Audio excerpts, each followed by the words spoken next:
In this video, we are going to talk about a subject that is very popular around this time of year, which is the figure of Santa Claus. And we will talk about his link to China. Now imagine, if you will, a holiday that is specifically dedicated to transportation and truck drivers, or at least a part of that holiday. And then you'll have Christmas, and you'll find the idea of Santa Claus in the truck driver, which is what he essentially is. However, this does not originate from what our modern transportation industry consists of, but rather the old transportation, which included essentially boat truckers, people who transported goods via boats on rivers.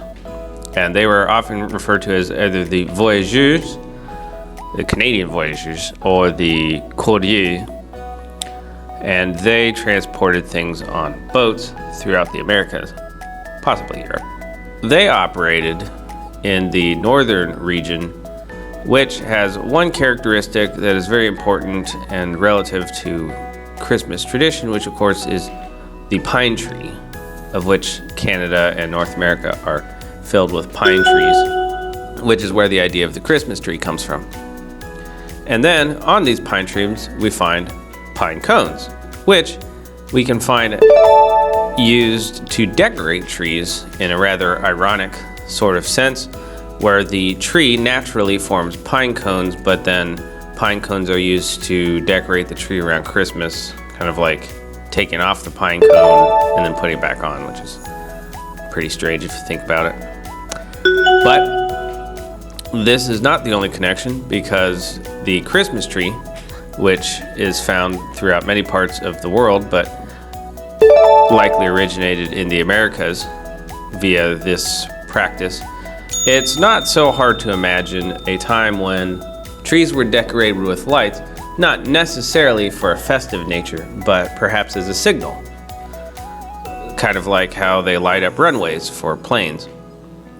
This could have been the nature of the time period, as giving direction to the tradesmen and those that transported goods over the rivers about where to stop. You could imagine at night they might put lights on the trees so that they know which bank to dock their boat at or whatnot. And of course, naturally, underneath these trees you find packages.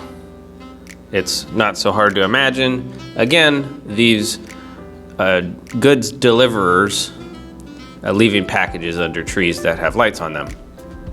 And then of course, around the time period, a lot of people wore the color red for the same reason the hunters today wear the color orange. And the Santa hat we can easily find in the hat that is commonly associated with these types of traders and travelers, this profession of delivering goods over the river. What essentially truckers do nowadays. And of course, in the Chinese connection, we find a similar shape to a lot of ornaments that we find on trees. And also, the Chinese use these shapes in their lanterns. And it's not so hard to imagine a time when trees were decorated with ornaments that could light up. Essentially a Chinese lantern, circular, whatnot, makes the globe shape.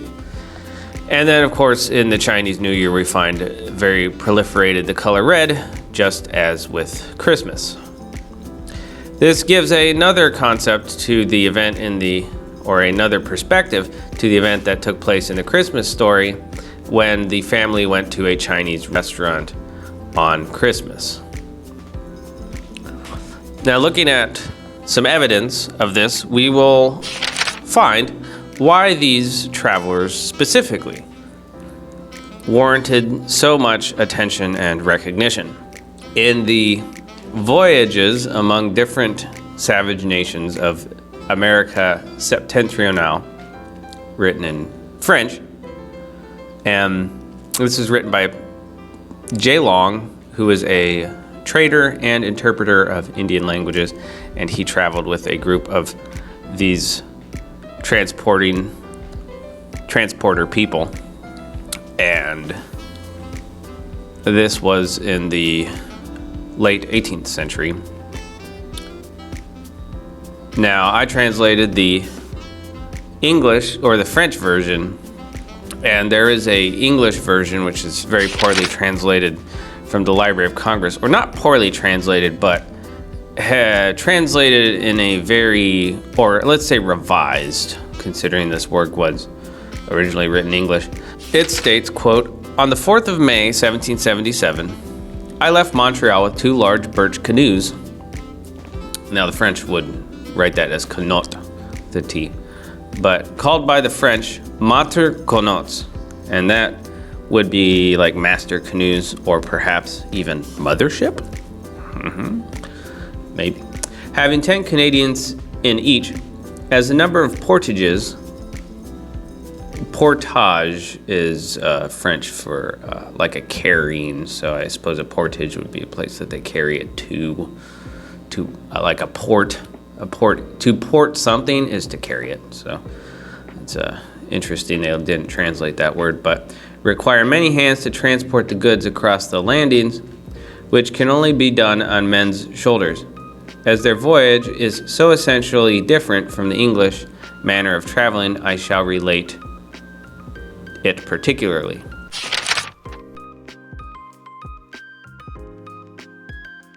The canoes are made at Trois Rivières, it's 3 rivers.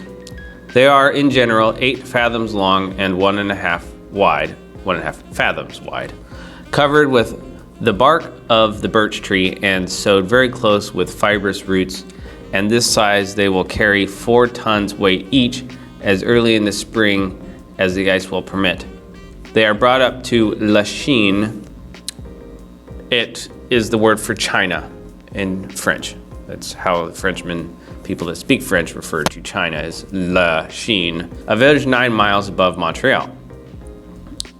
La Chine takes its name from the following story. Le Sieur La Salle, who was afterwards murdered by 2 of his own party in Canada in the year 1686, was very intent on discovering a shorter road to China than was then known, but his project failing by an accident which happened to him at this place, he was obliged to postpone his journey to the east, which induced the Canadians, by way of derision, to call it La Chine or China, and by that name it has ever since been known. At this place, the Indian goods are put on board very carefully. The dry merchandise is in bales, about 80 pounds weight, the rum, powder, and shot in small kegs. The voyage from Trois Rivières to La Chine is tedious and troublesome, as there is a strong current to combat, and without a fair wind and occasionally a brisk gale to assist or relieve the constant use of the paddles, it would be impossible to make any way where the water is shallow. The canoes must be forced forward with long setting poles, while the men wade knee-deep and pull against the current with ropes. This is a labor and fatigue beyond what will be easily imagined.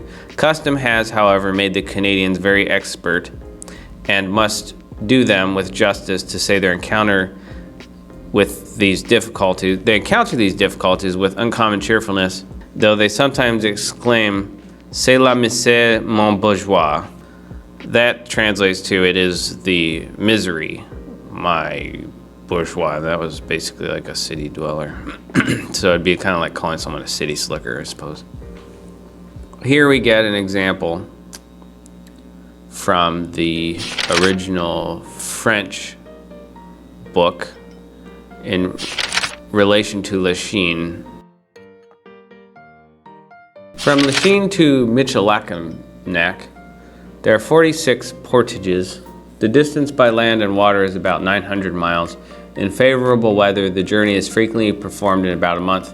Great care is necessary to steer the canoes up the strong rapids. To labor and care must also be added experience to keep them upright and prevent their striking or rubbing against the stones, as they are very slight and easily damaged.